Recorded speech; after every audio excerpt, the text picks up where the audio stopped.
என் அன்பு மாணவர்களுக்கு வணக்கம்.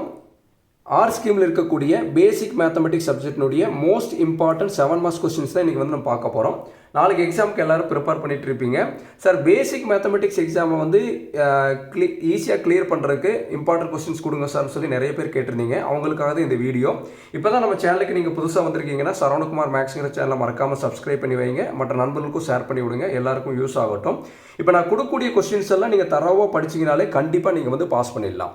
நம்ம பார்க்க போகிறது 7 மார்க்ஸ் கொஸ்டின்ஸ். அதாவது என்னென்னா பார்ட் பியில் நம்மளுக்கு 14 மார்க் கேட்பாங்க ஒரு யூனிட்லேருந்து. அதாவது 7+7 சொல்லி கேட்பாங்க.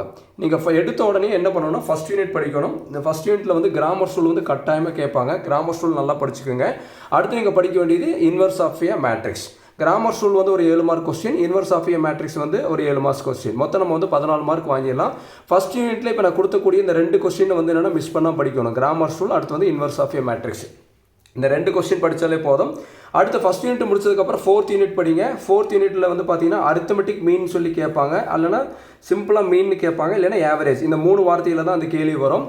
இது ரொம்ப ஈஸியாக இருக்கும். அதுக்கடுத்து பாருங்கள் ஸ்டாண்டர்ட் டீவியேஷன் கண்டுபிடிக்க சொல்லி கேட்பாங்க. அடுத்து ஃபிட்டிய ஸ்ட்ரெயிட் லைன். இந்த 3 கேள்வியில் 2 கேள்வி எழுதினா போதும். இந்த ஃபிட்டிய ஸ்ட்ரெயிட் லைன் எல்லா டைமும் கேட்டே இருப்பாங்க. அது ரொம்ப முக்கியமான கொஸ்டின்ஸ்.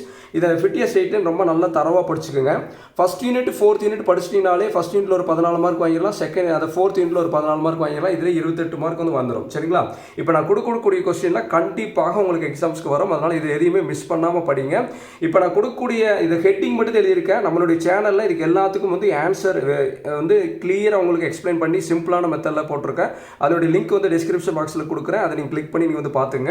4th யூனிட் முடிச்சதுக்கப்புறம் 5th யூனிட்டில் நீங்கள் படிக்க வேண்டியது 3 காயின் சம். காயின் சம் நல்லா படிக்கணும். அடுத்து கார்ட்ஸ் சம். 52 கார்ட்ஸில் இருக்குது பார்த்தீங்களா, கார்ட் சம். அப்புறம் டைஸ் சம். அதை பகடைன்னு சொல்லுவாங்க. பகடை உருட்டுறது.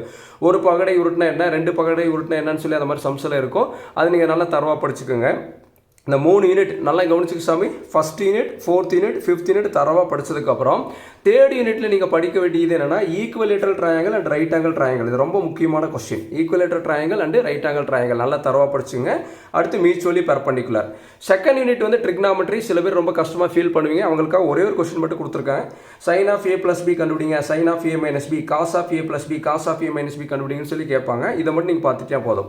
மிஸ் பண்ணவே கூடாதுங்கிற கொஸ்டினுங்கிறது நல்லா கவனிச்சுங்க. ஈக்குவலேட்டர் ட்ரையாங்கிள் இது மிஸ் பண்ணவே கூடாது. நல்லா தரவாக படிச்சுக்கணும். அப்புறம் 5th யூனிட்டில் சொன்ன மாதிரி காயின் சம், கார்ட் சம்லாம் பார்த்துக்கணும் நல்லா. அதே மாதிரி ஃபிட்டிய ஸ்ட்ரெயிட் லைன் நல்லா பார்த்துக்கணும். அதாவது இப்போ நான் கொடுக்கக்கூடிய எல்லா டாப்பிக்கும் ரொம்ப முக்கியமான டாபிக். இது இல்லாமல் கொஸ்டின் பேப்பர் வரவே வராது. நல்லா தரவாக படிங்க. Inverse of a matrix, Cramer rule இதெல்லாம் மிஸ் பண்ணாமல் நீங்கள் என்னென்னா தரவாக படிச்சுட்டு போங்க. கண்டிப்பாக நீங்கள் இதை படிச்சுட்டு போனீங்கன்னா நீங்கள் நாளைக்கு எக்ஸாமில் பாஸ் பண்ணிடலாம்.